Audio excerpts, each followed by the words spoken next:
Good day, class. Welcome to this session of the class.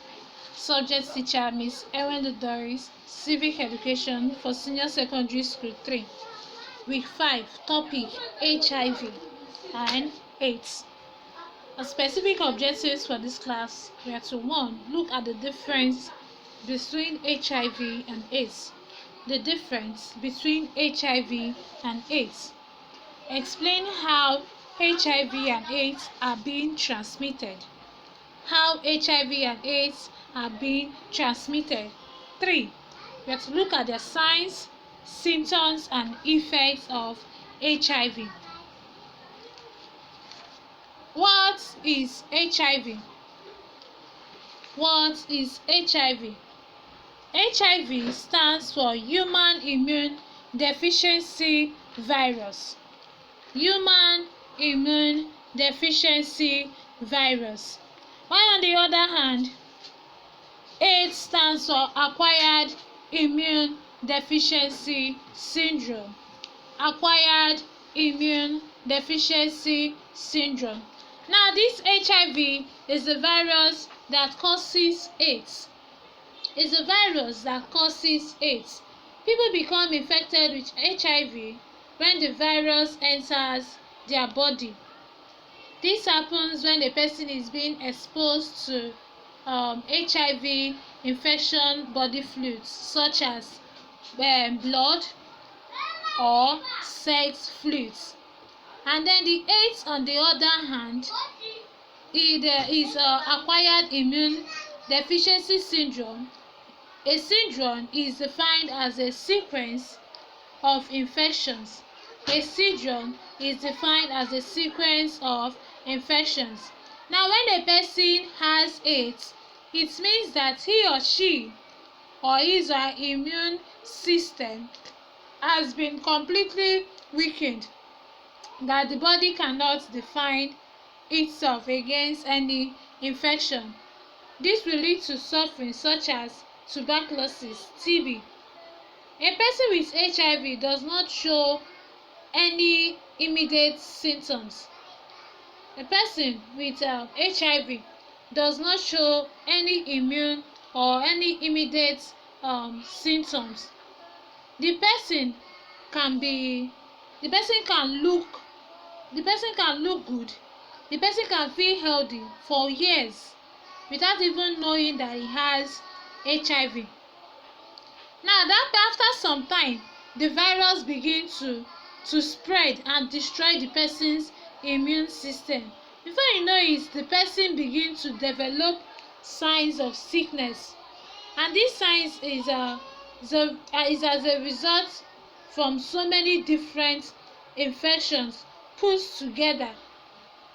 When they are being put together, it is being known as AIDS. Therefore, AIDS is the last stage of HIV infections. AIDS is the last stage of HIV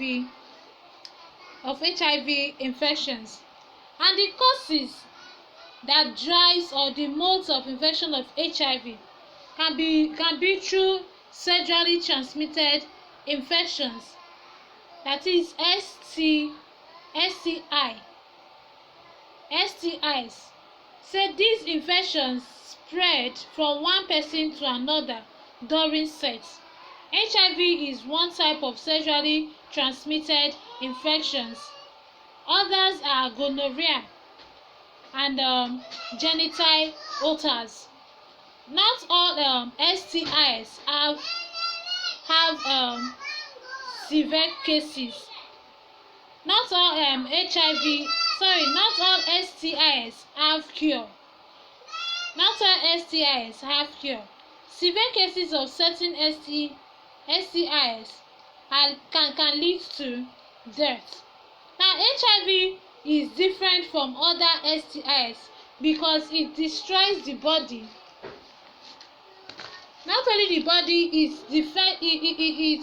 destroys the body defense system. That's those systems that are being meant to fight all those infections. It destroys it. Presently, HIV now, it has no cure. Right from when HIV has been occurring in human existence, they've not seen any cure for it. They've not have any cure for it, and this leads to permanent death. HIV can spread through infected blood products and instruments used by an infected person, such as razor blades, scissors, or even needle, etc. It can also be spread from an infected mother to child, particularly during pregnancy, childbirth, or breastfeeding. Now, we quickly look at the ways through which HIV can be spread. How can HIV be spread? HIV can be spread through 1.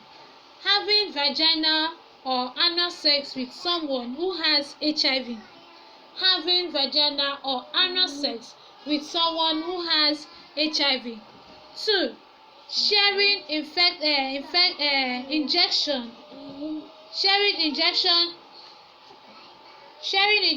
drug equipment. 3. From during mother to child pregnancy, maybe at child's birth or breastfeeding. 4. We have blood transfusion. Blood transfusion can cause HIV, can transmit HIV from one person to another. You have 5. Being bitten by a person that has HIV. That is when you say somebody bites you on your body. Yes, that is what we mean by beating. Being bitten by a person with HIV. 6. We have deep open mouth kissing for both partners. This one has to do with partners. Maybe they have one of them with HIV have sores or bleeding gums.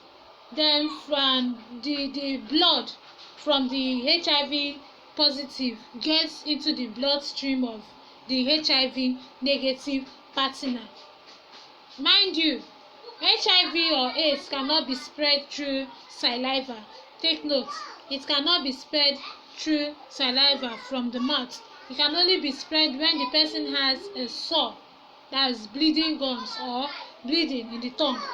Now, last but not the least, eating food that has been pre-chewed by a person with HIV virus. When the person is being given food from a person with HIV patients given to a person that does not have HIV, the person can easily get infected from the pre-chewed food. Now we looked at here on our screen, we have a person that is being attended by the doctor that is having HIV, and an HIV patient taking recommendations from the doctor on what he needs to do to maintain the virus. Since there is no cure for it, it can be maintained by taking your medications that are being given to you by the doctor. Now we look at the signs, symptoms, and effects of HIV. What are the signs, symptoms, and effects of HIV? A person who has HIV, a person who has reached the stage of the stage of AIDS, of HIV infected, often shows a number of these signs or illness. 1. We have night sweats. 2. We have fever lasting for more than a month. 3. We have about loss of weight and loss of appetite for a long period of time.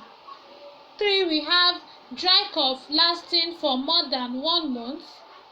4. We have swelling around the neck, armpits, and private parts. 5. We have streaks, small reddish rashes all over the body and including the face. 6. We have oral thrush, where we have your big spots in the mouth. It has to do with the mouth inside your throat. Then last but not the least, we have itching strain infections. The body starts itching the person due to the virus that are causing him to itch. Now, before we say goodbye for the day, let's quickly look at our evaluation What do we understand by the term syndrome? What is syndrome?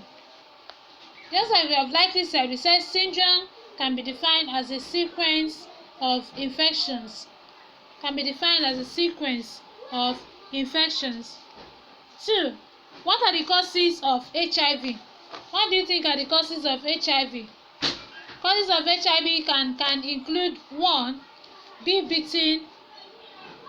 That when we say causes of HIV, we also mean ways in which HIV can be transmitted. Yes, one of it we have having vaginal or anal sex with someone that has HIV infection. 2. Sharing of injection drug equipment. 3. Through blood transfusion. 4. We have being bitten by someone that has HIV. 5. We have open mouth kissing. Has to do with both partners.